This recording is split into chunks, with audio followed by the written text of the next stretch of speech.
तो नमस्कार, जय हिंद, वंदे मातरम। आप सभी का स्वागत है आपके अपने चैनल गोल्डन पाठशाला में। दोस्तों, इस वीडियो में प्राचीन इतिहास से संबंधित टॉप 50 क्वेश्चंस को हल करेंगे। प्यारे बच्चों, इस वीडियो में लिए गए सभी प्रश्न आपकी परीक्षा की दृष्टि से बहुत ही इंपॉर्टेंट हैं। तो आइए शुरू करते हैं वीडियो को। आप सभी लोग वीडियो को लास्ट तक जरूर देखिएगा। पहला प्रश्न है, हर्षवर्धन किसके पुत्र थे? तो हर्षवर्धन बच्चों ये प्रभाकर वर्धन के पुत्र थे। बी ऑप्शन आपका सही जवाब हो जाएगा। इसके बाद है नेक्स्ट क्वेश्चन, ह्वेनसांग किसके शासनकाल में भारत आया था?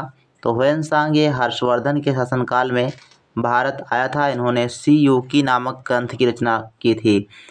हर्षवर्धन का दरबारी कवि कौन था? तो ये बच्चों थे बाणभट्ट। हर्षवर्धन के दरबारी कवि कौन थे? तो बाणभट्ट थे। चौथा नंबर क्वेश्चन है, बाणभट्ट द्वारा रचित काव्य कौन सा है? तो बाणभट्ट ने हर्षचरित लिखा था। ध्यान रखेंगे, ये हर्ष का दरबारी कवि था, इसीलिए इन्होंने जो है हर्षचरित नामक पुस्तक की रचना की थी।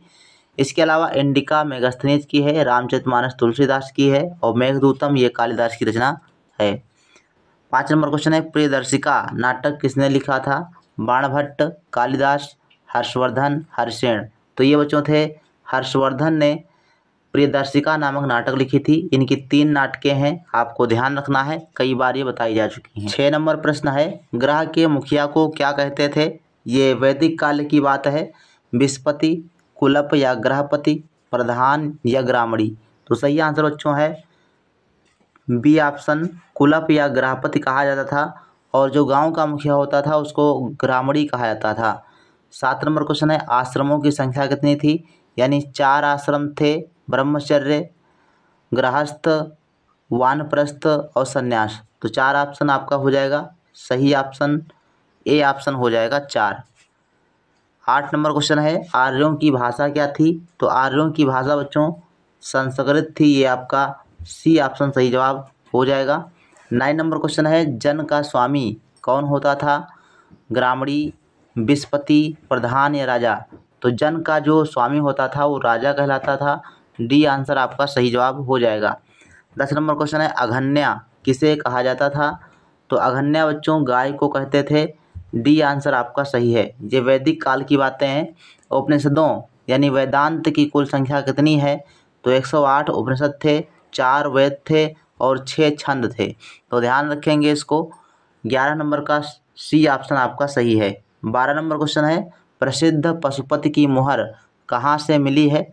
तो पशुपति की मुहर जो बच्चों ये मोहनजोदड़ो से मिली है। सी ऑप्शन आपका सही जवाब हो जाएगा। 13 नंबर क्वेश्चन है, सिंधु घाटी सभ्यता में गोदीवाड़ा का साक्ष्य कहाँ से मिला है? तो गोदीवाड़ा का साक्ष्य बच्चों लोथल से मिले हैं। इसमें आपका 13 नंबर में डी आंसर सही जवाब हो जाएगा।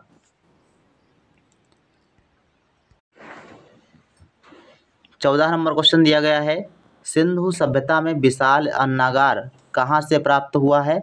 तो ये विशाल अन्नागार मोहनजोदड़ो से प्राप्त हुआ है और स्नानागार भी आपका मोहनजोदड़ो से ही प्राप्त हुआ है।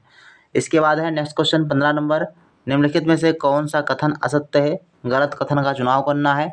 तो इसमें आपका जो पहला ऑप्शन दिया गया है यही आपका असत्य है, क्योंकि हड़प्पा जो है ये रावी नदी के तट पर है और यहाँ पर लिखा गया है कि सिंधु नदी। ठीक, तो ध्यान रखेंगे, मोहनजोदड़ो आपका सिंधु नदी किनारे है। कालीबंगा घग्गर नदी, आलमगीरपुर हिंड नदी। ये क्वेश्चन पिछले साल पूछा गया था, तो आप इसको ध्यान रखेंगे। तो इसमें आपका फर्स्ट ऑप्शन सही हो जाएगा। 16 भारत में मूर्ति पूजा का आरंभ माना जाता है? तो मूर्ति पूजा का आरंभ गुप्त काल से माना जाता है। डी आंसर आपका सही है। ठीक, वैदिक काल तक जो लोग होते वो प्रकृति की पूजा करते थे। 17 नंबर क्वेश्चन है, ऋग्वैदिक आर्य किसकी पूजा किया करते थे? तो ये प्रकृति की पूजा करते थे। ए ऑप्शन आपका सही है। 18 नंबर है, आर्य भारत में सबसे पहले कहाँ बसे थे?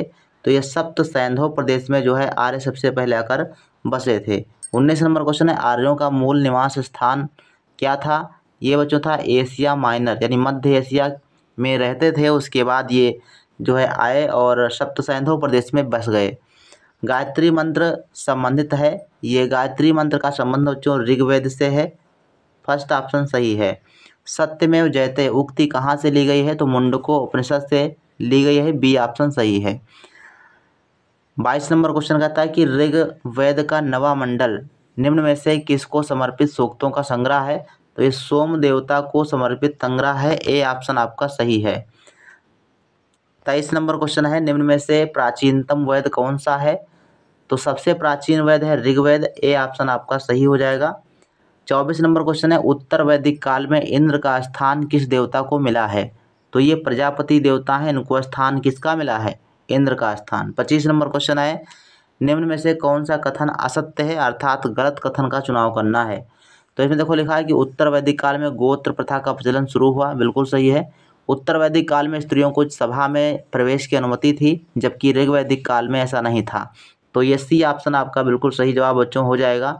यही आपका गलत है, अर्थात उत्तर वैदिक काल में भी स्त्रियों को सभा में जाने की अनुमति नहीं थी। ठीक। और 26 नंबर क्वेश्चन देखो दिया गया है, निम्न में से कौन सा असत्य है? इसमें देखो वितस्था झेलम को कहते हैं, सही है। परुषड़ी ये इसको रावी नदी को कहते हैं। विपाशा ब्यास नदी को कहते हैं, लेकिन शतुद्र स्वात नदी को नहीं कहा जाता है। सी ऑप्शन आपका गलत कथन दिया गया है। तो राइट आंसर आपका यही हो जाएगा, सी ऑप्शन। 27 है, किस वेद की रचना गद्य एवं पद्य दोनों में की गई है? तो ये यजुर्वेद है। बी ऑप्शन आपका सही है। 28 नंबर क्वेश्चन बहुत इंपॉर्टेंट है, इसको आप बिल्कुल याद रखें। निम्न में से सही सुमेलित नहीं है।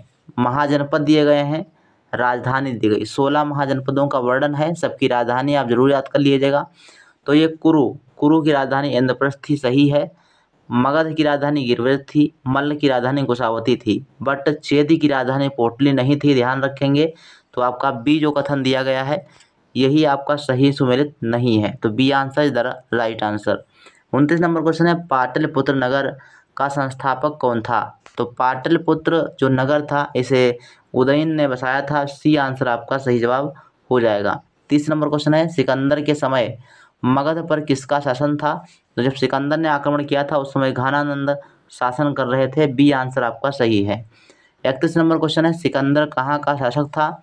तो सिकंदर बच्चों मकदूनिया का शासक था। ए ऑप्शन आपका सही है।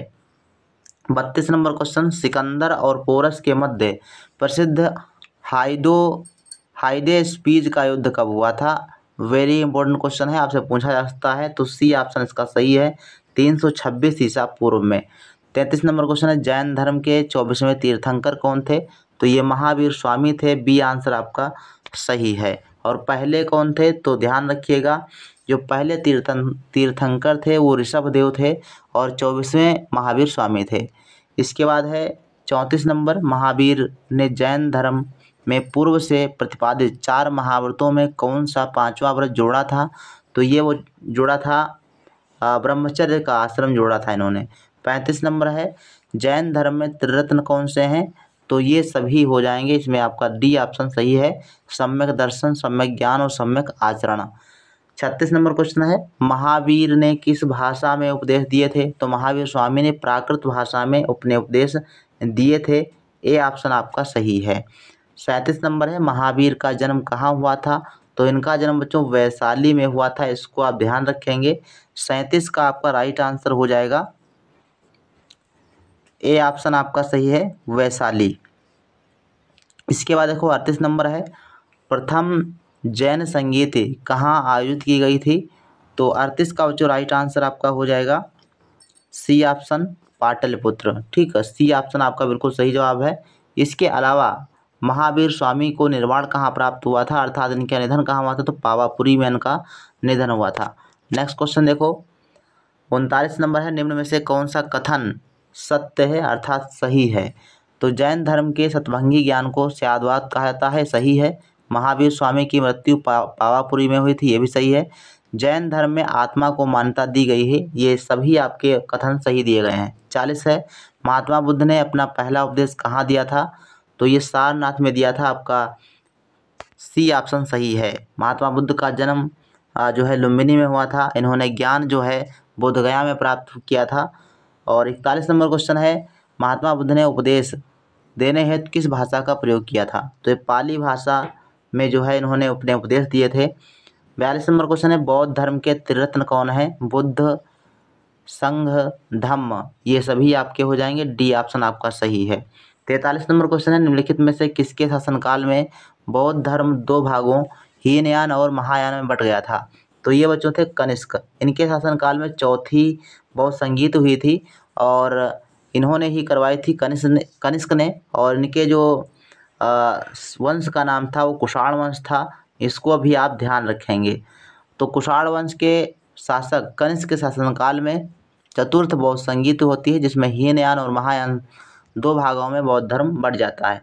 44 नंबर क्वेश्चन है, महात्मा बुद्ध द्वारा दिए गए प्रथम उपदेश को कहा जाता है? तो ये धम्मचक्र प्रवर्तन कहा जाता है। इसको आप बहुत इम्पोर्टेंट तरीके से याद रखेंगे। महापरिनिर्वाण, इनकी मृत्यु जब हुई, जब निधन हुआ, तो उसको कहा गया महापरिनिर्वाण। महाविनिष्क्रमण, जब इन्होंने अपना घर त्यागा अर्थात गृह त्याग किया, तो उसको महाविनिष्क्रमण कहा गया। 45 नंबर है, नीचे दी गई बौद्ध संगीतियों में कौन सा सुमेलित नहीं है?